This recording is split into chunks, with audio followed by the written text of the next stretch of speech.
The hinges of the door creaked with a sound that felt like the weight of 1,000 secrets.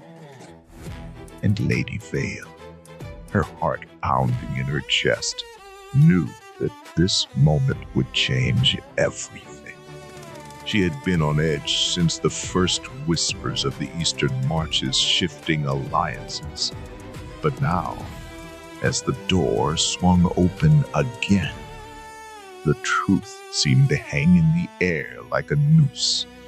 A figure stepped through, cloaked in shadows, and the air seemed to grow colder as Lord Rivenwood appeared. His usually calm demeanor was now a mask of tension, his eyes darting around the room as if expecting betrayal at every turn. "Vale," he began, his voice a mere whisper, "you must understand. The Eastern Marches have long been a beacon of stability. But stability is not always what we need. We need strength, and strength comes from allies, not just those we see today."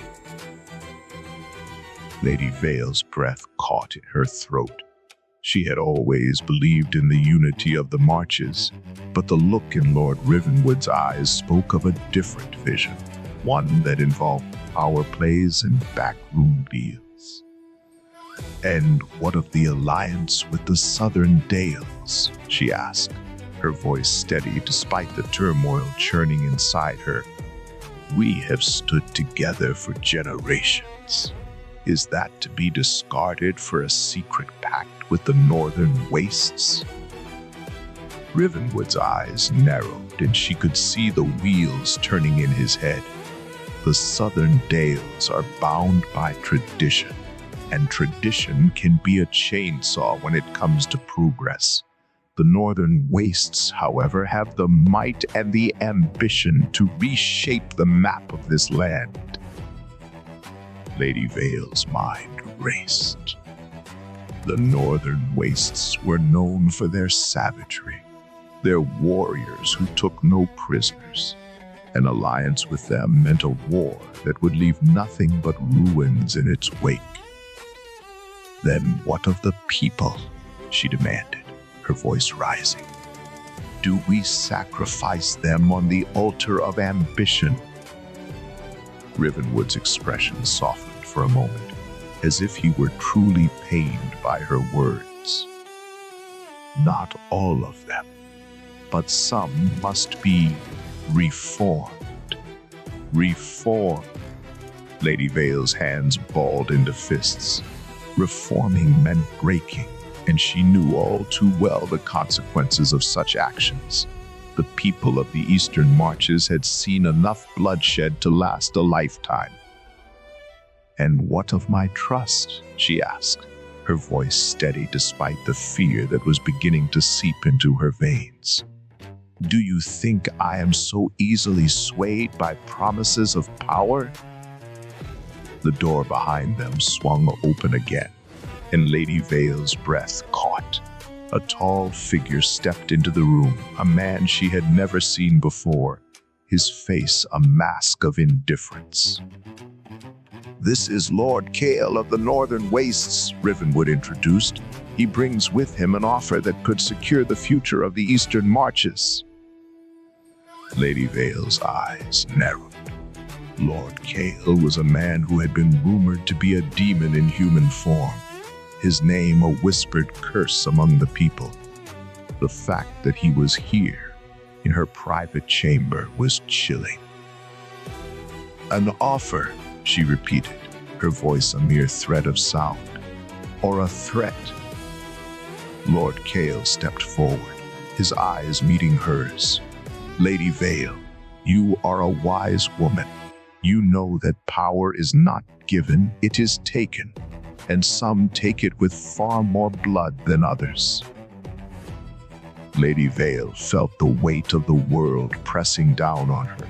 She had to make a choice, and the moment she did, it would be irreversible. The door behind her swung open once more, and she knew that her fate was intertwined with the destinies of realms beyond. Vale, Rivenwood said, his voice urgent. You must decide. Will you stand with us or against us? The room was silent, save for the distant echo of the door closing behind her. Lady Vale knew that her decision would not only determine her own future, but the fate of the Eastern Marches. And as she took a step forward, the weight of her choice settled heavily upon her shoulders. She raised her gaze to meet Rivenwood's, and for a moment they were locked in a silent, knowing glance. Then, with a whisper that seemed to carry the weight of the world, she spoke. I will stand with the people of the Eastern Marches, no matter the cost.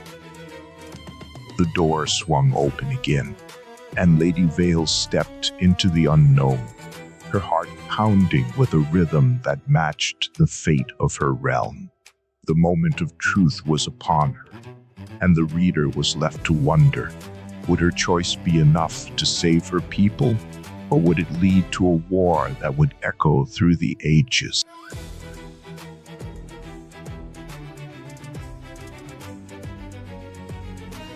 The dust settles on this chapter, but the saga is far from over. What did you think of the moves made today? Let us know your thoughts in the comments below. We release new chapters every Tuesday and Friday. Your participation is the foundation of this journey. Thank you for being part of the story. We'll see you in the next one.